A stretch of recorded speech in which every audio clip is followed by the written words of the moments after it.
Hey y'all, Zach McDonald, your real estate agent with Real Property Associates, and this is my King County real estate market update for July 2022. I hope everybody had a great 4th of July. We are now officially into the summer weather here in King County, and I think everybody's loving it. At least I'm loving the warmth and the sunshine.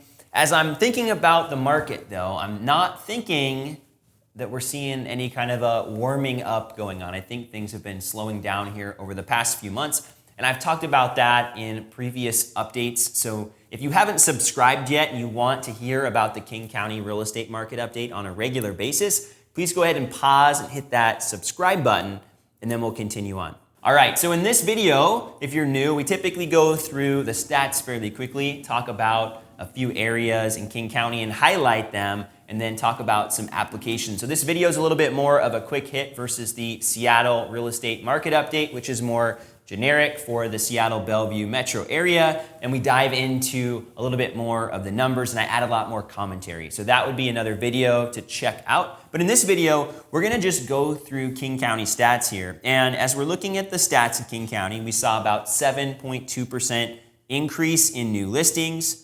We also saw a decrease of 34.4% pending sales, which means we saw the supply number or the inventory of homes for sale increase dramatically. So we saw about 107% more new houses, right, on the market. If we're looking at the end of the month, we see 3,301 houses on the market compared to last year at the same time, 1,593. Now, last year was record lows, right? So it's not like we're, oh my gosh, we have so many houses on the market, but we have a lot more in comparison. And we also have about 50% more on the market than we did last month. So it is a big jump, but I would say that we're just hitting a more normal market here as we're into the summer.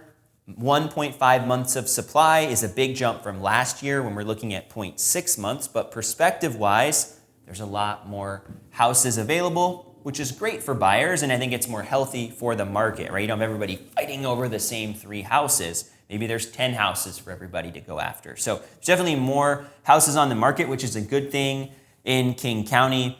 As we look at closed sales, we saw a 28.2% decline, and I think we're gonna see that same thing as we're looking at fewer pending sales. It usually leads to fewer closed sales as well. So I think we can safely predict that in King County next month, we're gonna see fewer closings as well. But houses still in general in King County, and a heavy amount of these houses are in Seattle and Bellevue, where it's still a little bit more hot. But we're seeing about 10 days is the average on market, but I think there's still a lot of houses right now that are starting to sit on the market. And that's not abnormal when you see the market adjusting, right? Trying to find what the price actually is for the house. And I think for sellers, it's better to have the price be coming down than to sell your house for less than it's worth, right? So I think we're seeing some houses seeing price reductions, a large amount of price reductions last month in King County, almost as many as there were new listings. So just a lot of houses are having price reductions fairly quickly in the process to help speed up the sales. But again, it's just trying to find what people are willing to pay. And I think right now, people aren't willing to pay that multiple offer inflated price. And we're seeing, even last month, houses on average selling over asking price, 3.5% over asking price. Last year, 8.4% King County wide, right? But still houses selling over asking price on average. So there's certainly some pulling that average up, some pulling that average down. But if somebody does a price reduction, I think this is important, this percentage is derived from what the current list price is, not from what the list price was. So if somebody's dropped their price a couple times and then it sells at asking price, or even a little bit over, that's going to pull this average down. So I think we need to take all of that into consideration, especially in a shifting market, that when we're seeing price reductions and we're seeing this percentage going down, we're probably actually seeing a bigger drop in the competition than what maybe the data is showing us. So I think what we're seeing is that houses are still selling for quite a bit more than they were last year. So $930 median sales price in King County last month, which is 7.5% more than the median sales price was last year at the same time. If we're looking back at earlier in the year when we were over $1 million median sales price, we're definitely going to want to say, okay, yeah, right? Markets adjusted a little bit. If we're looking at year-over-year data, we can confidently say houses are selling for a lot more than they were last year, right? Which is a good thing. So if you're selling now versus then, you might not have the multiple offers and the craziness, but you're probably still getting more money than you would have gotten last June. But maybe not as much as your neighbors sold for in March. So I think as a seller, you need to be realistic about where the market is and what you can get for your house, and listen to the market. If people aren't interested in paying the same price, that's okay. That's just the reality of the timing of when you're trying to sell. And for a buyer, I guess that's a good thing, right? Because you have a little bit more transparency, a little less competition, and you have the opportunity to purchase maybe for a little bit less than the neighbors paid previously. Now, again, you're still paying quite a bit more than you would have paid last year, but you might be able to get a little bit better price this year. I think interest rates have gone up a lot this year, and I think that's the big thing that's caused a lot of fear. I think the stock market's caused a lot of fear as well as the news, let's be honest. I think buyers aren't running out to purchase houses with FOMO like they were last year, and I think there's a lot more realism in the market. But if we look at pricing, and I think instead of talking about maybe a specific part of King County, I just want to read off a few of these cities and how much houses have gone up in value over the last year, right? And this is value they still have, right? They didn't lose this. Now, these prices are lower than they might have been earlier in the year, but as far as the percentage increase, I think this is important. So I'm going to read off a few of these. Some of you will be like, hey, you didn't say my city. I don't have time for all of them, but I'm going to read some just so you can get an idea.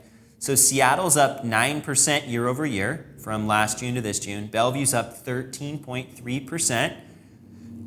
Redmond, 11.8%. Sammamish, 19.8%, again, year over year, right? We have Woodinville, 31.8% up year over year. Issaquah, 16.3% up year over year. Berrien, 11.3% up. Maple Valley, 13.5% up. Kent, 24.8% up. Let's read a few more of these here on the back. Lake Forest Park, 25.9% up. Mercer Island, 18.4% up. North Bend, 11.6% up year over year. Now, these are all places where we're seeing price reductions, right? And houses starting to sit on the market a little bit, but they're still selling for a lot more than they did last year. So I think that perspective is hopefully helpful for you if you're a seller. And yeah, it might be a bummer that your neighbors sold for a little bit more earlier in the year, or that you don't have that same competition. But I do want you to be encouraged that your house still has a lot more value than it did the year before. And I think you can still capitalize on that and cash in on that equity that you've built up for however long it's been that you've owned your house. I think buyers, there are opportunities coming. If you're looking to buy a house in King County, I think you have a window of opportunity here over the next 6 to 12 months where you'll be able to purchase a house without as much of this competition, and also at a little bit better price than what some people were paying 3-4 months ago. Now, for the people that bought 3-4 months ago, in the long run, I don't think you're gonna really mind at all and bat an eye about this, because housing prices always go up and down. We've seen this in 2018 to 19. We saw this in 2008 to 12. We saw this lots of other times, right, in the housing market. But I think we're entering into a season where, as a buyer, you might have an opportunity to get a little bit better of a deal, and then you're going to ride it out with everybody else. And as the market goes up, then everybody else is going to also benefit from that too. So as a buyer, opportunities, I think, less competition. Yes, rates are higher, but if you're serious about buying a house, I think in the long run, you'll probably be able to get a better price, and then ultimately a better interest rate, hopefully as those rates adjust as well. Thanks so much for watching this month's King County Real Estate Market Update. If you made it all the way to the end, I know that you got some value out of this. So again, if you haven't subscribed yet, please go ahead and hit that subscribe button. And if you got a lot of value out of this, please go ahead and give it a thumbs up.